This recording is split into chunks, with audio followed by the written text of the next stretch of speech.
to you.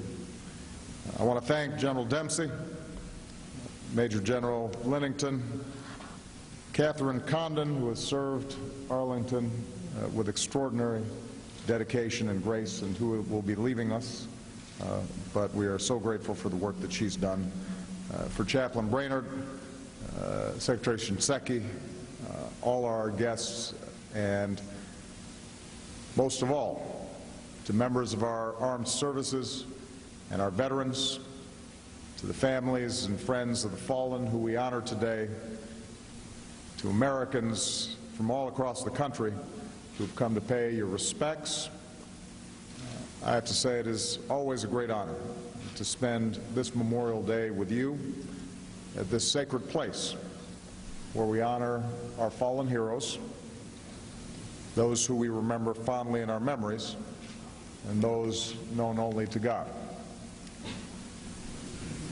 Beyond these quiet hills, across that special bridge, is a city of monuments dedicated to visionary leaders and singular moments in the life of our republic.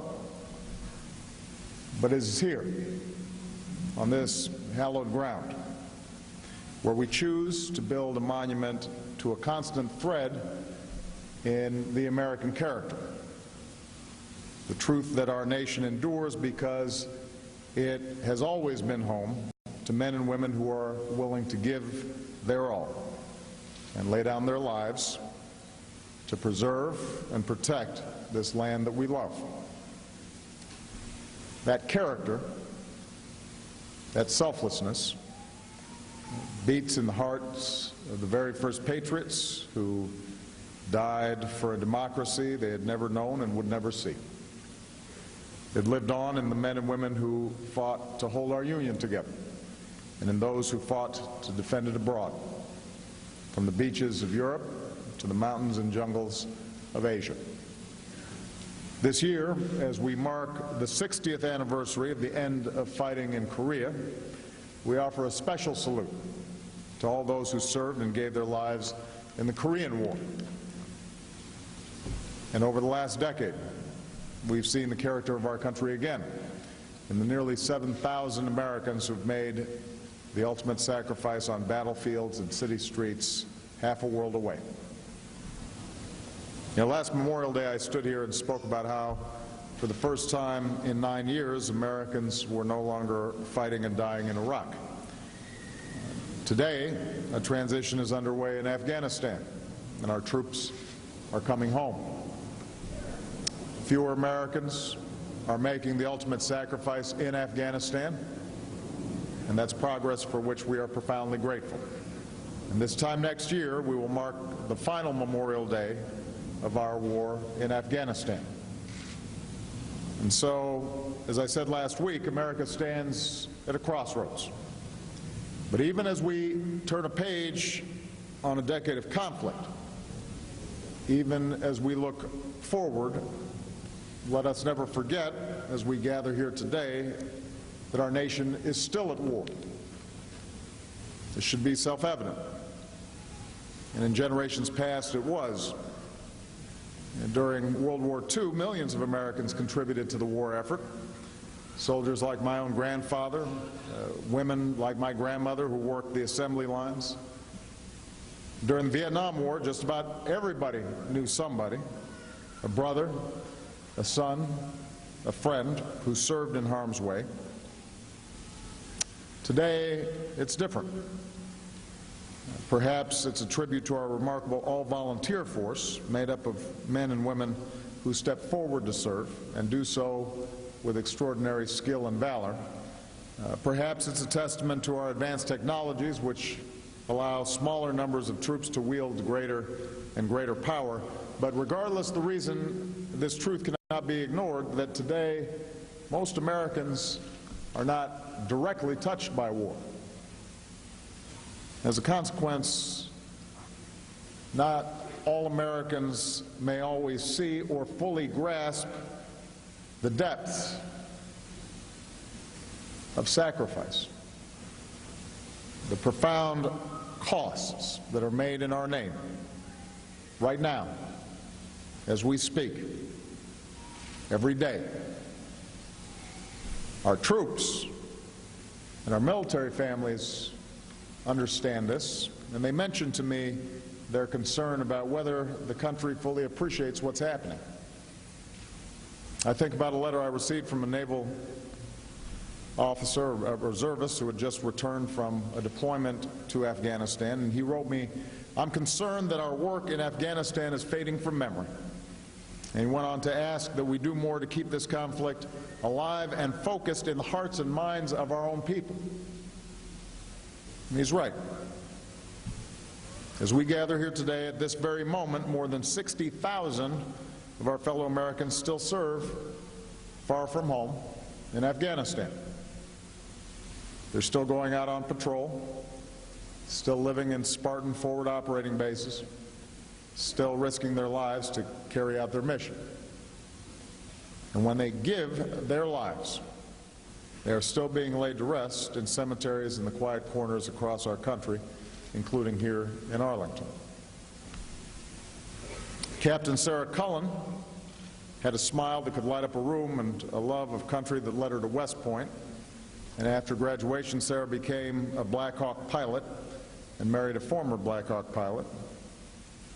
She was just 27 years old when she and 4 other soldiers were killed in a helicopter crash during a training mission near Kandahar.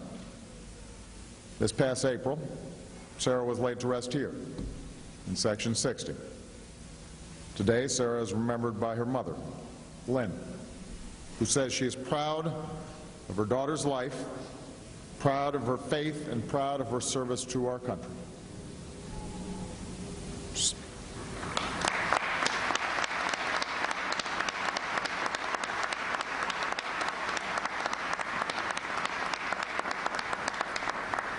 Staff Sergeant Frankie Phillips came from a military family and was as tough as they come.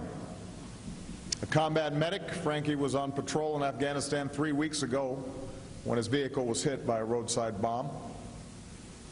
He was so humble that his parents never knew how many lives he had saved until soldiers started showing up at his funeral from thousands of miles away. And last week, Frankie was laid to rest just a few rows over from Sarah. Staff Sergeant Eric Christian was a born leader, a member of the Marine Corps Special Operations Command. Eric had served 5 tours of duty, but kept going back because he felt responsible for his teammates and was determined to finish the mission. On May 4th, Eric gave his life after escorting a high-ranking U.S. official to meet with Afghan leaders. Later, his family got a letter from a Marine who had served 2 tours with Eric. In it, the Marine wrote, "There were people who measured their success based on how many enemies they killed or how many missions they led to conquer a foe. Eric based his success on how many of his friends he brought home, and he brought home many, including me." Eric was laid to rest here at Arlington just 6 days ago.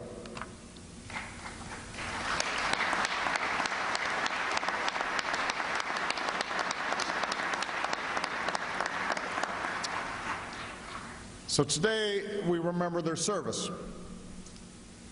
Today, just steps from where these brave Americans lie in eternal peace, we declare as a proud and grateful nation that their sacrifice will never be forgotten. And just as we honor them, we hold their families close. Because for the parents who lose a child, for the husbands and wives who lose a partner, for the children who lose a parent, every loss is devastating. And for those of us who bear the solemn responsibility of sending these men and women into harm's way, we know the consequences all too well. I feel it every time I meet a wounded warrior, every time I visit Walter Reed, and every time I grieve with the Gold Star family.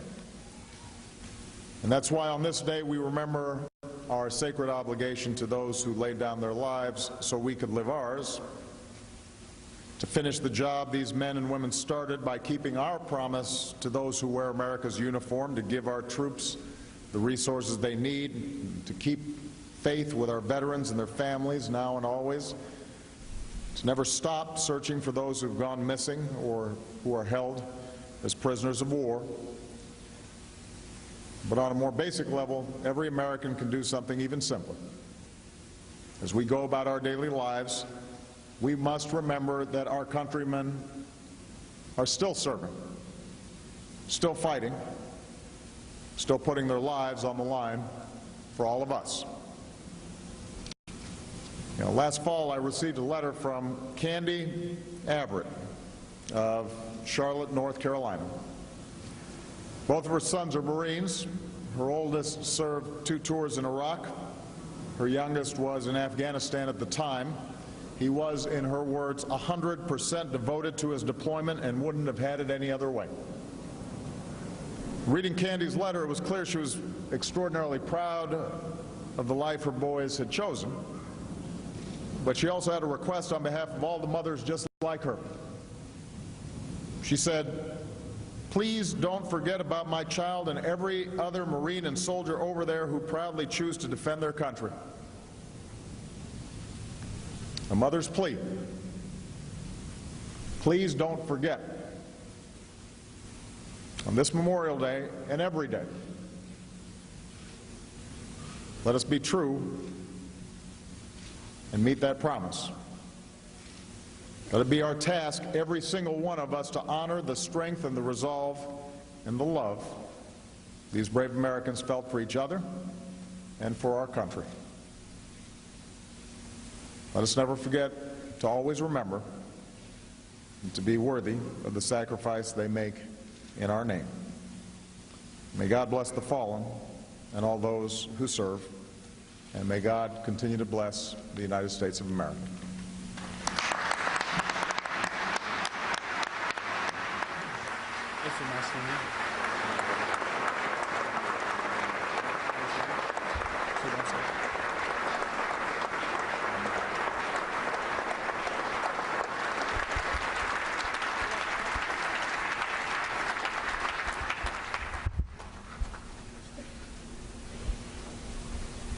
Let it be our task Ladies to and honor gentlemen, these please remain brave standing Americans. for the playing of taps and the benediction.